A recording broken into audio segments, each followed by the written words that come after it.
आइए जानते हैं आज के कुछ प्रमुख अंतर्राष्ट्रीय खबरों को। पहले एक नजर आज की हेडलाइंस पर। मोदी और राम लहर के नाम पर विश्वास से भरी है पार्टी। 51 में से 44 मौजूदा सांसदों को दिया टिकट। बिहार फतह करने निकले पीएम मोदी, लेकिन सेना में क्यों नहीं दिखे हनुमान। भाजपा ने जारी की उम्मीदवारों की पहली लिस्ट तो अखिलेश यादव बोले उन्होंने अपनी हार मान ली। बीजेपी ने शिवराज सिंह चौहान को बनाया उम्मीदवार, प्रज्ञा ठाकुर का काटा टिकट। जिम में बैठकर बीजेपी के पीसी देख रहे थे पवन सिंह, आसनसोल से टिकट मिला तो ऐसा था पहला रिएक्शन। सफेद टोपी, मास्क और हाथ में बैग, बेंगलुरु कैफे ब्लास्ट में मिले कई अहम सुराग। सुलह की कोशिशों के बीच इजराइल का बड़ा हमला, 2 दिन में मारे गए 200 फिलिस्तीनी। सुहाना से लेकर नव्या तक ने बिखेरा जलवा, देखिए अंबानी परिवार के फंक्शन की तस्वीरें।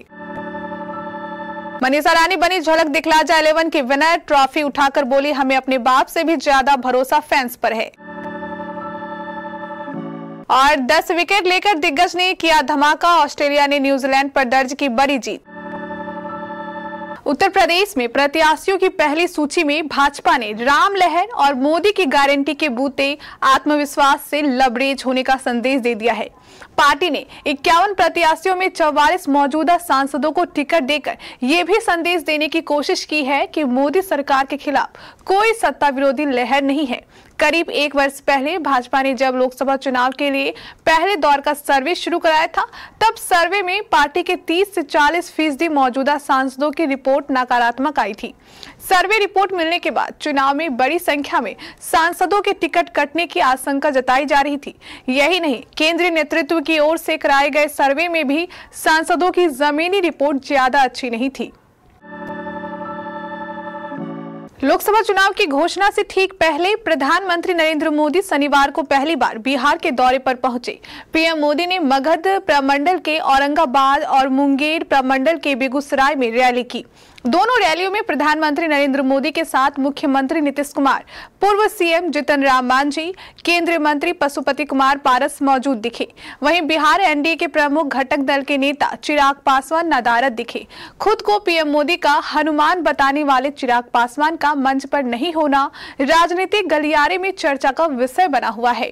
औरंगाबाद और बेगूसराय की रैलियों को देखें तो पीएम मोदी ने साफ संकेत देने की कोशिश की है कि एनडीए के तमाम घटक दल एकजुट हैं।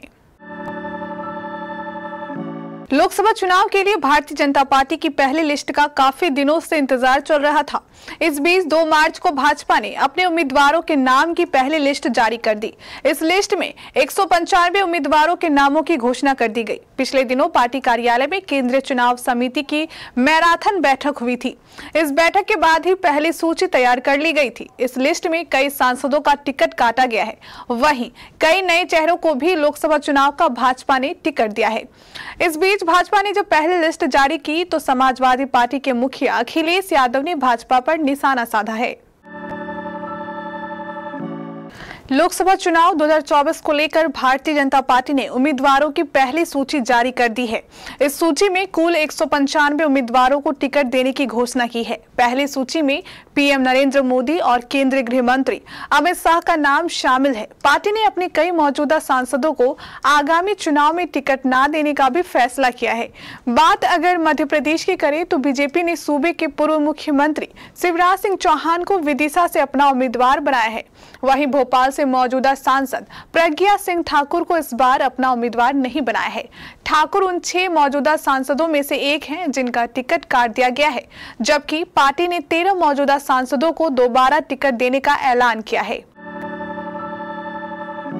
भारतीय जनता पार्टी ने शनिवार को आगामी लोकसभा चुनाव के लिए अपने उम्मीदवारों की पहली लिस्ट जारी की। इस लिस्ट में मशहूर भोजपुरी सिंगर और अभिनेता पवन सिंह का भी नाम है। बीजेपी ने उन्हें पश्चिम बंगाल की आसनसोल लोकसभा सीट से उम्मीदवार बनाया है। पवन सिंह टिकट मिलने को लेकर आश्वस्त नहीं थे। शनिवार को जब पार्टी प्रेस कॉन्फ्रेंस कर उम्मीदवारों के नामों का ऐलान कर रही थी, तब पवन सिंह जिम में बैठकर न्यूज चैनल पर पूरी प्रेस कॉन्फ्रेंस देखते रहे। जब उन्होंने अपना नाम सुना तो उनकी खुशी का ठिकाना नहीं रहा। सोशल मीडिया पर पवन सिंह के सेलिब्रेशन से जुड़ा एक वीडियो काफी वायरल हो रहा है।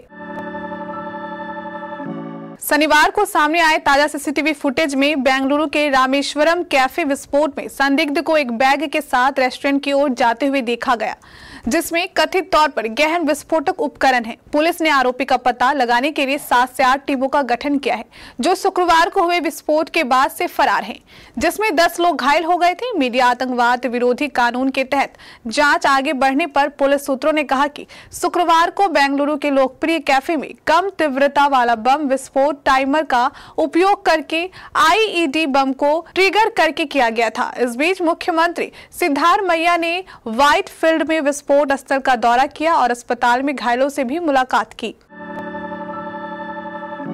मध्य गाजा में शुक्रवार को इजराइल ने बड़े पैमाने पर हमले किए हैं। इस हमले में महिलाओं और बच्चों समेत कम से कम 115 फिलिस्तीनी मारे गए हैं। वहीं 750 से ज्यादा लोग बुरी तरह से घायल हो गए हैं। गुरुवार को भी इजराइल ने इस इलाके में बमबारी की थी, जिसमें 112 लोगों की जान चली गई थी। वहीं 700 से ज्यादा फिलिस्तीनी घायल हुए थे। इजराइल गाजा में ऐसे समय में बमबारी कर रहा है जब सीजे फायर को लेकर कतर और मिस्र में बातचीत चल रही है। शुक्रवार को अमेरिकी राष्ट्रपति जो बाइडेन ने उम्मीद जताई कि 10 मार्च से शुरू हो रहे रमजान से पहले युद्ध विराम हो जाएगा। व्हाइट हाउस में उन्होंने कहा कि हम गाजा में सीजफायर के लिए कड़ी मेहनत कर रहे हैं। अंबानी परिवार इन दिनों सुर्खियों में है। मुकेश अंबानी और नीता अंबानी के छोटे बेटे अनंत अंबानी और राधिका मर्चेंट के प्री वेडिंग फंक्शन शुरू हो चुके हैं। देश ही नहीं बल्कि विदेशों से भी कई कलाकार इस कार्यक्रम में शिरकत कर रहे हैं। आइए आपको अंबानी परिवार की कॉकटेल पार्टी की कुछ अनदेखी तस्वीर दिखाते हैं। अनंत अंबानी और राधिका मर्चेंट के प्री वेडिंग समारोह का आयोजन गुजरात के जामनगर से किया गया है। कल रात यहाँ कॉकटेल पार्टी का आयोजन किया गया था, जिसमें अमिताभ बच्चन की नातिन नव्या और सुहाना खान बेहद स्टाइलिश अंदाज में नजर आई। इंटरनेट पर उनकी नई तस्वीरें खूब वायरल हो रही है। 3.5 महीने तक चली कड़ी लड़ाई के बाद हाल ही में झलक दिखला जा 11 का समापन हुआ। मनीषा रानी, शोएब इब्राहिम, अद्रिजा सिन्हा, श्रीराम चंद्रा और धनश्री वर्मा सहित 5 कंटेस्टेंट ने ग्रैंड फिनाले में बेहतरीन परफॉर्म किया और दर्शकों पर अमिट छाप छोड़ी। लेकिन मनीषा रानी ने शोएब इब्राहिम और अद्रिजा सिन्हा को पछाड़ते हुए ट्रॉफी अपने नाम की। शो जीतने के बाद मनीषा रानी ने अपनी जीत अपने फैंस को डेडिकेट किया। उन्होंने कहा, मेरा हमेशा से एक लाइन है कि हमें अपने बाप से भी ज्यादा भरोसा अपने फैंस पर है और देखो उन्होंने मुझे शो जितवा दिया। मैं इसे अपने सभी फैंस को डेडिकेट करना चाहती हूं और आपको बहुत बहुत धन्यवाद। ऑस्ट्रेलिया की टीम ने न्यूजीलैंड को 2 मैचों की टेस्ट सीरीज के पहले मुकाबले में बड़ी जीत दर्ज की है। 369 रन के बड़े लक्ष्य का पीछा करते हुए मेजबान टीम दूसरी पारी में महज 196 रन पर ही सिमट गई। ऑस्ट्रेलिया के धुरंधर स्पिनर नाथन लियोन ने मैच में 10 विकेट लेकर धमाका कर दिया।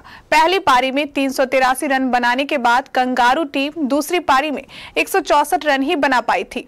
न्यूजीलैंड को पहली पारी में 179 रन पर समेटने के बाद दूसरी पारी में 196 रन पर विरोधी टीम ने ढेर कर दिया। न्यूजीलैंड की टीम को अपने घर पर ऑस्ट्रेलिया के खिलाफ पहला टेस्ट में करारी हार मिली। टॉस जीतकर पहले गेंदबाजी करने उतरी मेजबान टीम के आगे कैमरून ग्रीन ने नाबाद 174 रन की पारी खेल मुकाबले को पलट दिया। पहली पारी में टीम ने 383 रन का स्कोर खड़ा किया।